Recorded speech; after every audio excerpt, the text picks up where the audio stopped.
Hello everyone, কেমন আছো তোমরা সবাই? চলে এসেছি নতুন একটা ব্লগ নিয়ে। ভিডিওটা বেশ কিছুদিন আগে, মানে জানুয়ারি মাসের, কিন্তু পরপর এত ভিডিও জমে গেছিলো আর কিছু সমস্যার কারণে ঠিকমতো ভিডিওই ছাড়তে পারছিলাম না।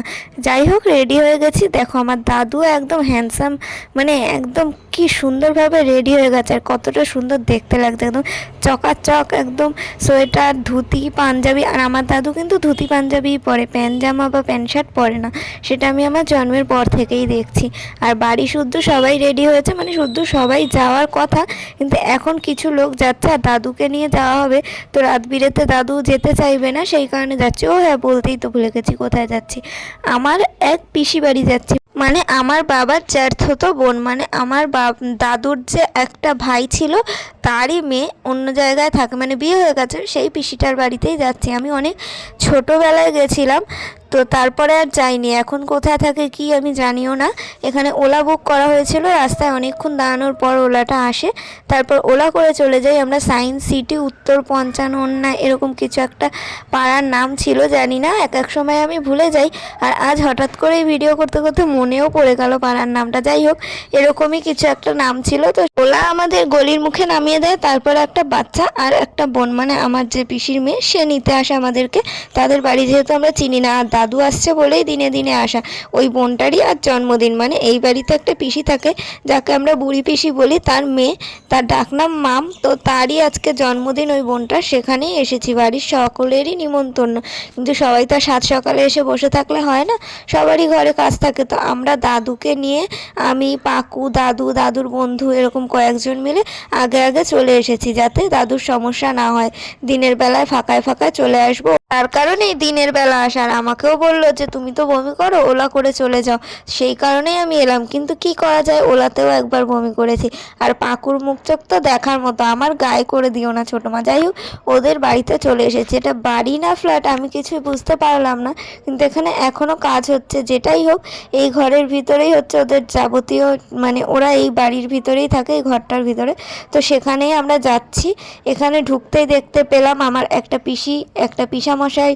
তো এবার ঢুকে গেলাম, ঢুকে সবাই দাদুকে নমস্কার করছিল।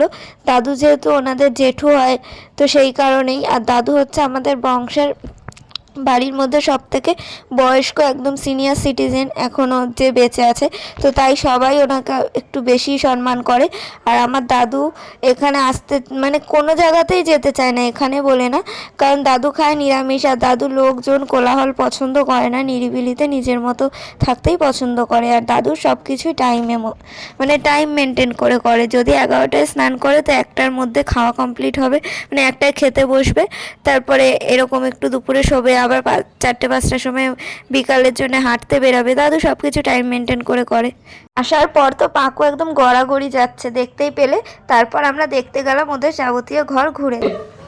টুসি এনেছে, এই যে এইটা নতুন, এইটা বসিয়েছো না? আচ্ছা কি তেতলের লক্ষ্মী না? না, পেতলে তো অনেক বছর, পেতলের লক্ষ্মীটা অনেক বছরের। এবার বল, আমি যখন আসলাম তখন ওই পাশে ছিল। মন্দিরের ওই পাশে ছিল, এখানে আলাদা করেছে এই লক্ষ্মী পুজোর সময়। শুধু মারাবি। দাদু তোরা কথা বলছিস? হ্যাঁ, দাদু করেছিস? কখন করলি? দেখতে পারলাম না তো। করেছে। ঠাকুর ঘরের ভিতরে কি কি আছে সেগুলোই বলছিল, কোনটাকে দিয়েছে। যাই হোক, আমরা সবাই দেখছিলাম ঘরটা ঘুরে ঘুরে, যেহেতু আমি আগে কখনো আসিনি, পাকু অনেকবারই এসেছে। তারপর দুপুর হয়ে গেল, আমি আর পাকু অনেকক্ষণ ফোন দেখছিলাম। তারপর চলে এলাম খেতে। খাওয়া দাওয়া করার পর দেখি একটা ছোট্ট বাচ্চা এসেছে, আর ওর সাথে আমরা খেলাধুলা করছিলাম। দেখো ও কি বলে। তুই সর, আমাকে কথা বলতে। এই যে তাকাও, এই যে তাকাও, তোমার নাম কি? তোমার নাম কি? তোমার নাম কি? আরবি সরকার। হ্যাঁ, তোমার বাড়ি কোথায়? বাড়ি কোথায়? তোমার বাড়ি কোথায়? আচ্ছা, তোর নাম কি? শিবাঙ্গী মজুমদার। এটা কে, মেয়ে না ছেলে? চুপ চুপ, ওপর। শোনো শোনো, এই যে শোনো, তুমি ছেলে না মেয়ে? ছেলে আমি। তুমি মেয়ে না ছেলে? মেনে চিনি।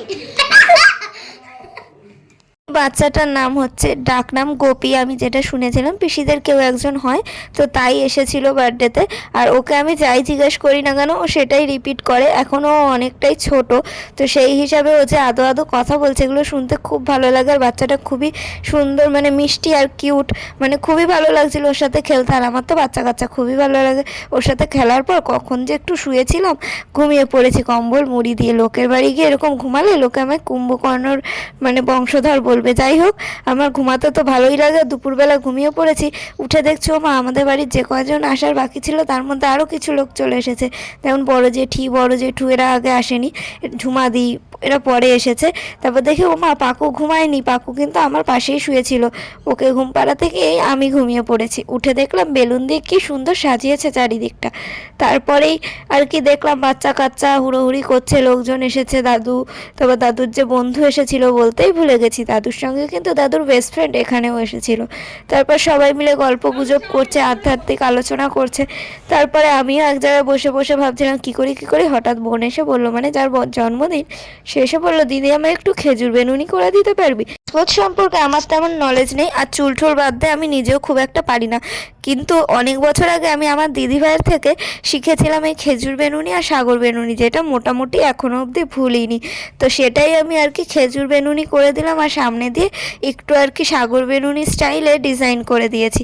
তোমরা পরে ওর লুকটা দেখতেই পারবে যখন ও কেক ঠেক কাটবে। এবার বাকি সাজটা তো ও একাই সেজেছে, ভাগ্যিস বলেনি আমায় সাজিয়ে দে। তারপর কি ভূত পেতনি যে বানিয়ে দিতাম তার ঠিক নেই। ওর নামটা দেখতেই পাচ্ছ, ওর নাম হচ্ছে রিমি, কেউ বা ঋতু লেখা আছে এটা ভেবো না। তো যাই হোক, এখানে বার্থডে কেক চলে এসেছে। তারপর দেখতে পেলাম নারুদা এসেছে, নারুদা মানে হচ্ছে পাকুর বাবা। আর এখানে ধান দুব্য রেডি করা হয়েছে যাতে ওর আশীর্বাদ হবে, তারপর বার্থডে সেলিব্রেট হবে। আর আজকে দাদু ওর সঙ্গে একসঙ্গে হাত ধরে কেক কাটবে, আমি তো ভাবতেই পারিনি। আমি ভেবেছিলাম দাদু বলবে কেকে ডিম থাকে, আমি কাটবো না ধরবো না, কিন্তু দেখলাম দাদু একসঙ্গে ওর সাথে কেকও কেটেছে, দাদু ওকে আশীর্বাদও করেছে। আর আমার দাদুর আশীর্বাদের স্টাইল দেখো, আগে মন্ত্র পড়বে কিছু একটা, তারপর আশীর্বাদ করবে। আর দাদু কিন্তু খালি হাতে আশীর্বাদ করে না, দাদু দাদুর মতো করে সবাইকেই কিছু না কিছু দেওয়ার চেষ্টা করে যখনই জন্মদিনে দাদুকে দিয়ে আশীর্বাদ করানো হয়। আর মানে ওকেও আশীর্বাদ করে দেখো, একদম আমি ভেবেছি ধুতির কোথা দিয়ে বার করছে, কিন্তু না, দাদু পকেট দিয়ে 500 টাকার একটা চকচকে নোট বার করে বোনকে দিল। এটা হচ্ছে আশীর্বাদ করে কিছু দিতে হয়, তাই তুমি গিফটও দিতে পারো, তুমি টাকা পয়সাও দিতে পারো, সেটা তোমার নিজের উপর। দাদু দিয়েছে টাকা, আর দাদু সবাইকে আশীর্বাদ করে টাকাই দেয়। আর এখানে দেখো পাকু আরও বাচ্চা কাচ্চা আছে। আর এখানে বড় জেঠু আশীর্বাদ করছে, বড় জেঠু ওর বড় মামা হয়। তো আশীর্বাদ করে নিলে এরপর একে একে আমার বাবা, বড় জেঠি, ওর বাবা মা সবাই আশীর্বাদ করবে। সে আমার বাবা আশীর্বাদ করবে বলে। আর এখানে যৌথভাবে আশীর্বাদ পর্ব চলছে, দেখতেই পাচ্ছ। তো আশীর্বাদ সবাই করবে, ঘরে যতজন বড় মানুষ আছে তারা। আর আমাদের বাড়ি যখন কোনো জন্মদিন হয়, মানে আমার বাবার বাড়িতে, তখন তো আমাকেও বলে আশীর্বাদ করো। আমার কেমন একটা লাগে জানি, কিন্তু কি করা যাবে, আমি যেহেতু বড়, দেখতে ছোট হলে কি হবে, মানে বয়সে তো বড়, সেই কারণে আশীর্বাদ করি আমি। ডাক্তারি পাস করবে, আমরা বিনা পয়সা এসে ডাক্তার আজকে ভিডিও বানাতে হবে না, তুমি তো সবসময় ভিডিও বানাও। ওখানে আমাকে বলছে শয়তানি করে যে আজকে ভিডিও বানাতে হবে না ছোটো মা, মানে ও খালি ভিডিও দেখলেই ওরকম বলে যে আজকে আবার ভিডিও, লোকের বাড়ি এসে তুমি কেন খালি ভিডিও করো বলো তো। এবার আমি ওকে কী করে বুঝাবো, যাই হোক আমি ওকে বললাম বানাবোই আমি, তুই চুপচাপ দাঁড়া। তারপর এখানে বোনের মা, মানে যে এই পিসিটার বাড়ি গেছি, সে আর কি বোনকে আশীর্বাদ করে নিচ্ছে। তার পিছনে রয়েছে আর একটা পিসি, এরকম করে একে একে সবাই। এটা আমাদের একটা কাকা হয়, বোনের কিন্তু আর কি মামা হয়, নিজের মামা এটা। আর আমার বাবারা তো জ্যাঠতো খুঁড়তো, এরকম কি বলে আমি সঠিক এইসব সম্পর্কে নাম তো বলতে পারবো না। সেরকমই এখানে সবাই কিন্তু একে একে আশীর্বাদ করছে, গিফট দিচ্ছে, কেউ পয়সা দিচ্ছে, যে যার মতো, এটা নিয়ম দিতে হয়। আর এখানে আশীর্বাদ করা হয় ধান দুব্য দিয়ে, আর একটুখানি মানে প্রদীপ দিয়ে বরণ করার মতো ঘুরিয়ে ঘুরিয়ে আশীর্বাদ করা হয়। আর অনেকেই বলে যে মেয়েদের নাকি জন্মদিন করতে নেই, মেয়েদের নাকি আশীর্বাদও করতে নেই। আমি জানি না এইসব কথার মানে কি। আশীর্বাদ করা মানে বড়রা তার ভালো হচ্ছে তার মাথায় হাত রেখে কিছু একটা বলা, সে তার বাবা হোক, মা হোক, কোনো কাকি জেঠি দাদু ঠাকুমা যেই হোক, তার ভালো চাওয়া। তো সেটা ছেলের ক্ষেত্রেও যেমন সমান, মেয়ের ক্ষেত্রেও তো সমানই হওয়া উচিত। শুধু ছেলেদের আশীর্বাদ করে বলবে যে তুমি জীবনে বড় হও, ভালো থেকো, সুখে থেকো, আর মেয়েদেরকে বলা যাবে না। আমি জানি না এটা কী লজিক, অনেকেই বলে। তো যাই হোক, এখানে এবার কেক কাটা হবে, আশীর্বাদ পর্ব শেষ, এখানে ক্যান্ডেল লাগানো হচ্ছে, সবাই আশীর্বাদ করে ফেলেছে। এবার মোমবাতিগুলো জ্বালানো হলেই এখানে জন্মদিন পালন করা হবে, তোমরা দেখতে থাকো। এখানে অনেকগুলো ম্যাজিক ক্যান্ডেল আর একটা বাজির মতো যে ফাটে সেরকম ক্যান্ডেল এনেছিল। আর এই বাজির মতো ফাটা ক্যান্ডেলটা আমার কিন্তু খুবই ভয় লাগে, বাজি বলতেই আমি খুব ভয় পাই। যাই হোক, এখানে কেক কাটা শুরু হয়ে গেছে, দাদু আর ও একসঙ্গে হাত ধরে কেকটা কাটবে। দাদু তো বুঝেই পাচ্ছিল না কখন আর কি কেক কাটা হবে, সেই কারণে ওকে দিয়ে হাত বাড়িয়ে দিচ্ছিল। দাদু কিন্তু কেকও খায় না, যেহেতু কেকে ডিম থাকে। তুমি যদি দাদুকে এটাও বোঝাও এটা দোকান থেকে আনে এগলেস কেক, তারপরেও দাদু খাবে না। দাদুর কথা, একই পাত্রে বানাচ্ছে, একই জায়গায় বানাচ্ছে, কি এগলেস কি বোঝা যায়। যাই হোক, তার জন্য দাদু খায়নি। দাদুকে কিন্তু ওখানে বলছিল যে আগে দাদুকে খাওয়াতে, কিন্তু তারপর দাদু তো একদম রেগেই গেল, আমি কেক খাই না, আমি কোনো মিষ্টির দোকানের মিষ্টি খাই না, এরকম করে চেঁচাচ্ছিল। তারপর দাদুকে শান্ত করা হলো। আমার দাদু এমনি একটু শর্ট টেম্পার, আর আমাদের বাড়ির সবাই একটু আধ ওরকমই, কিন্তু দাদু একটু বেশি রেগে যায়। বয়স হয়েছে তো বুঝতে পারে না, একটু রাগ করে বসে। কিন্তু তারপর দাদুকে সরানোর পর এখানে বেলুন ফাটানো হলো, যার ভিতর দিয়ে প্রচুর লজেন্স পড়ছিল, পাকু, তারপরে হচ্ছে গিয়ে পটকা। এক্ষুনি আমি রাই বলে দিতে যাচ্ছিলাম, দেখেছো আমার মাথা কীরকম খারাপ। এখানে সব বাচ্চারা আর কি কুড়িয়ে কুড়িয়ে নিচ্ছিল, আর পাকু আর পটকা তো অনেকগুলো লজেন্স নিয়েছিল। তারপরে ওরা লজেন্স খেলেও, কেক খাওয়া হলো। তারপর এখানে আমরা বাড়ি চলে যাবো, যেহেতু আমরা অনেক দূরে যাব, সেই কারণে আমরা আগে আগে বসে পড়লাম। এই জায়গাটা সায়েন্স সিটির থেকেও আরও একটু দূরে, তো সেই কারণে জায়গাটা বুঝতেই পারছো কতটা দূর আমাদের বাড়ি, কেষ্টপুর জগৎপুরের লাইনে। তো অনেকটা রাত হয়ে গেলে বাস টাস পাওয়া যাবে না, আর আমরা কেউ ওলা বুকও করতে পারি না সেরকমভাবে, তো সেই কারণে ওলাও বুক করে এখানে আনাটা সম্ভব না, রাস্তায় বেরিয়ে ট্যাক্সির অপেক্ষা করতে হবে। তো এখানে মেনুতে ছিল বিরিয়ানি, যারা আমিষ খাবে তাদের জন্য বিরিয়ানি, তারপর চাটনি পাঁপড় পায়েস কেক এগুলো, আর যারা নিরামিষ খাবে তাদের জন্য লুচি আলুর দম ছোলার ডাল চাটনি পাঁপড় পায়েস এরকম কিছু খাবার হয়েছিল। একটা কথা কি, ছোটোবেলায় যখন আমরা কারোর জন্মদিনে যেতাম তখন কিন্তু লুচি মাংস, লুচি ছোলার ডাল আলুর দম কেক পায়েস এগুলোই হতো, চাটনি পাঁপড়ও সেরকমভাবে হতো না, কিছু কিছু বাড়িতে হতো।